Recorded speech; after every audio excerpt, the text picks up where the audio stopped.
Hello YouTube. So I'm in part 2 of a series, and this is going to be part B of that part 2.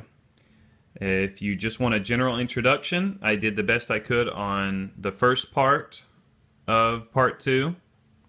If you would like to see these in closer detail and for me to continue highlighting some of these individually, then stick around. I've moved the ones that I covered in the first part, part A of this part 2, up here, so I won't confuse those. And I'm going to just go through and look a little bit more on the remainder of these examples. If I need to, I'll break this into part C as well. Alright, so I think I already pointed out that there's different, general shapes: a crescent shape, rounded Uniface scraper tools,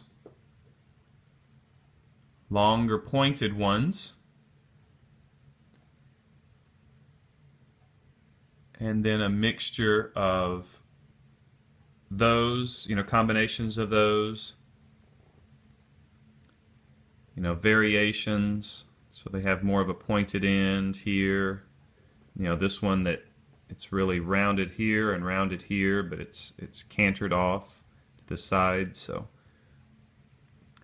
a trapezoidal shape almost, or four-sided shape almost. So I'm just going to go through. Actually, we've already looked at Mr. Chunky. I love the flint on that one. Alright, we've already looked at him, so we'll move him out of the way. So here's another one of my favorites because of the stone that was utilized. So for the most part, it had a clean break there. That part right there may be later, as the patina on this is different than that, or that may be, I think it is a later break. Not sure.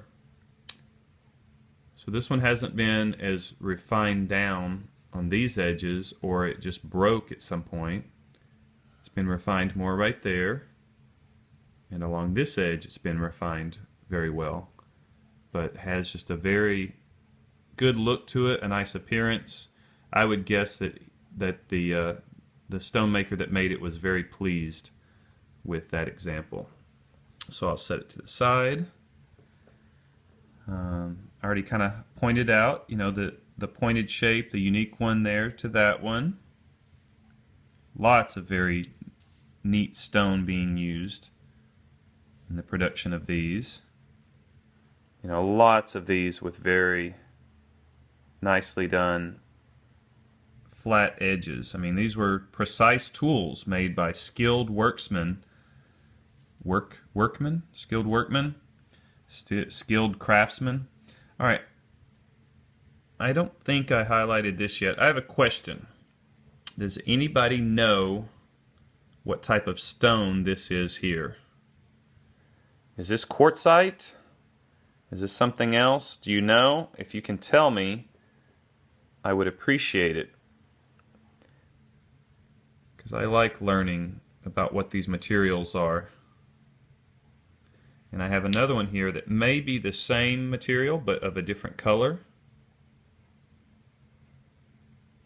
Has the small kind of sparkly texture to it, a little bit of a rough texture.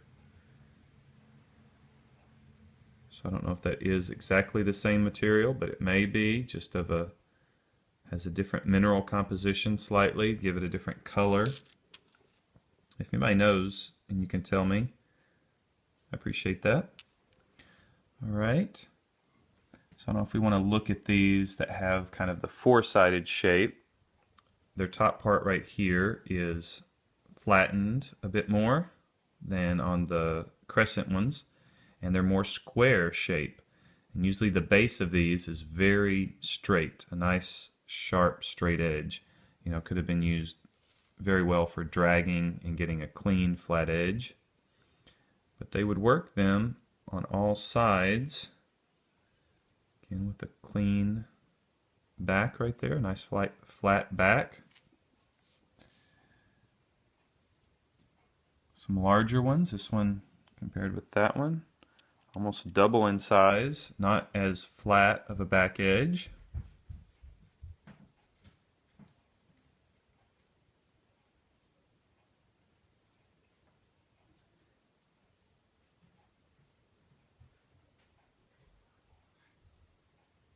Okay.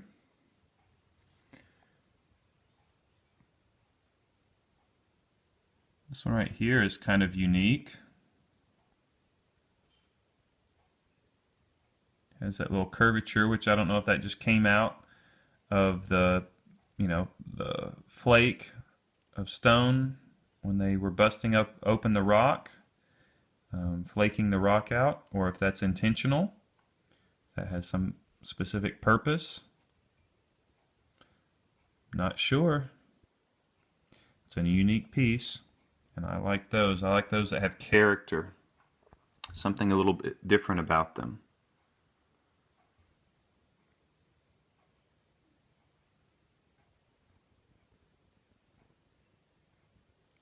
A lot of these you can see where they have the cortex showing on part of it. That may be some of the outer, not the cortex itself, but the outer flint. Here's another one with some very unique coloring. A lot of stone, I don't know if it was done on all stone, if it's just certain types of stone, they would fire treat them.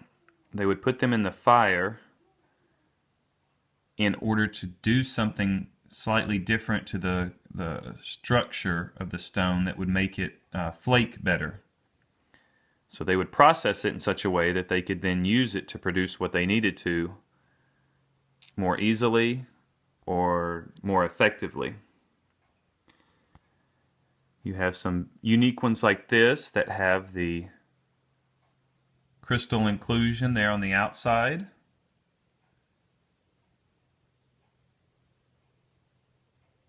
So I really like those. Pretty neat.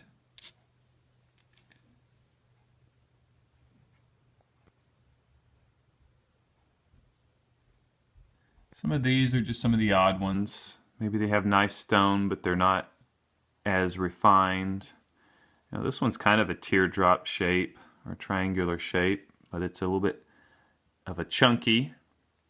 Actually, it has, I hadn't noticed that before. I don't know if that was intentional, but it definitely has an angle right there. So this one could have been, pushed at an angle like that. And this all looks very resharpened here.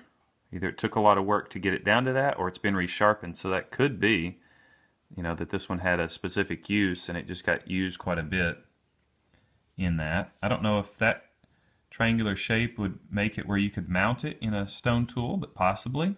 Sorry, I said a stone tool. In a wood handle or a wood tool, with that being the bit. So a little bit more rough one, not as refined. They may not have ended up using it. Again, I really like the pink ones. Alright, so this one, if I can get a nice good focus there. I don't know if those barbs there were just a byproduct or if that's something intentional that they were trying to make it like that. Overall this one is a rougher example. It's not as refined and doesn't have as smooth of an edge, nice clean cutting surface as some of them do. So over here, some of the larger ones, and then also some of the more rounded shapes.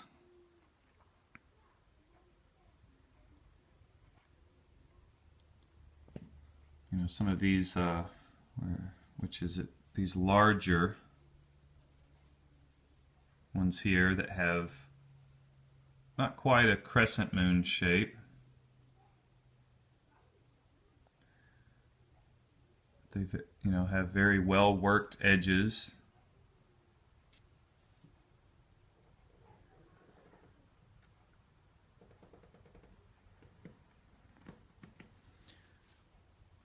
If I covered this large one right here,